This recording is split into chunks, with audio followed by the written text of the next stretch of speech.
Cyber জগতে প্রতারণা বেড়েই চলেছে। অনলাইনে কেনাকাটা থেকে শুরু করে টিকিট বুকিং, ই ব্যাংকিং, মোবাইল ফিনান্সিয়াল সার্ভিস থেকে শুরু করে সবখানে ফাঁদ পেতে বসে আছে সাইবার অপরাধীরা। কেবল টাকা পয়সা নয়, মোবাইল হ্যাক করে যাবতীয় ব্যক্তিগত তথ্য হাতিয়ে নিচ্ছে হ্যাকাররা। ফোন হ্যাকড হলে ফোনে থাকা সব তথ্য হ্যাকারদের কাছে চলে যায়।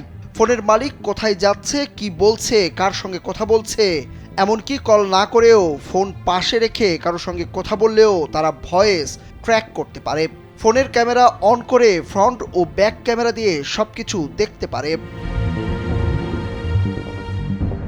সম্প্রতি হ্যাকারদের এমন বিড়ম্বনায় পড়েছেন ইতালি প্রবাসীরা। ইডেন বে কক্সবাজার সমুদ্র সৈকতের উপর নিজেদের একটি ঠিকানা।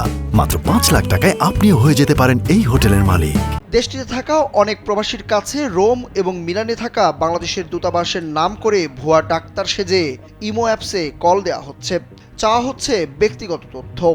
ইটালি এম্বাসি মিলানো থেকে বলছিলাম। এটা অমিক্রন টিকা স্যার, করোনা ভাইরাসের পরে যে নতুন ভাইরাসটা ছড়াচ্ছে ডেল্টা অমিক্রন, এটা টিকা দেওয়া হচ্ছে সরকারিভাবে রেজিস্ট্রেশন করা হচ্ছে।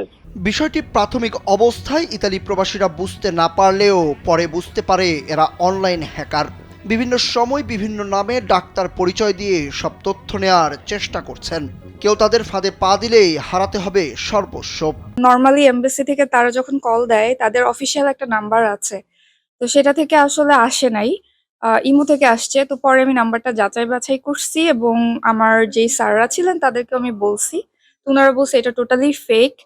আমি যখন প্রশ্ন করছি কেন অফিসের নাম্বার থেকে ফোন করেনি, যেহেতু বাংলাদেশ এম্বাসি, তারপর আমি বুঝতে পারছি আসলে ওরা হ্যাকার অথবা এই জাতীয় কিছু হবে। দূতাবাসের সাথে যোগাযোগ করে জানা গেছে এমন নামে দূতাবাসে কোনো ডাক্তার নেই, এরা অনলাইন হ্যাকার। এমনকি দূতাবাসের ফেসবুক পেজে গত বছরের 15ই অক্টোবর এই বিষয়ে সতর্কতা এবং সাবধানতা অবলম্বন করতে বলা হয়। তবে ঝামেলার ভয়ে কেউই থানায় যেতে রাজি হয়নি বিষয়টি নিয়ে। কিছু প্রতারক ডাক্তার নামধারী তারা সবাই ফোন করে আমাদেরকে বিভ্রান্ত করছে, টাকা পয়সা হাতিয়ে নেওয়ার ধান্দা করছে। আমরা আশা করব যাতে বাংলাদেশের সাইবার ক্রাইম বা ইটালির সাইবার ক্রাইমের যারা আছেন তারা এই বিষয়টা একটু দ্রুত পদক্ষেপ নেবেন এবং এর হাত থেকে আমাদের ইটালি রোম প্রবাসী বাংলাদেশিরকে মুক্তি দিবেন। আমি অনুরোধ করবো বাংলাদেশ কমিউনিটির যারা আছেন তারা অন্তত সজাগ থাকবেন এবং যদি এই ধরনের কোনো ফোন আসে তাহলে আপনারা রিসিভ করবেন এবং যে কোড নম্বরটা দিতেছে এই কোড নম্বরে আপনারা কোনোদিন তাকে বলবেন না।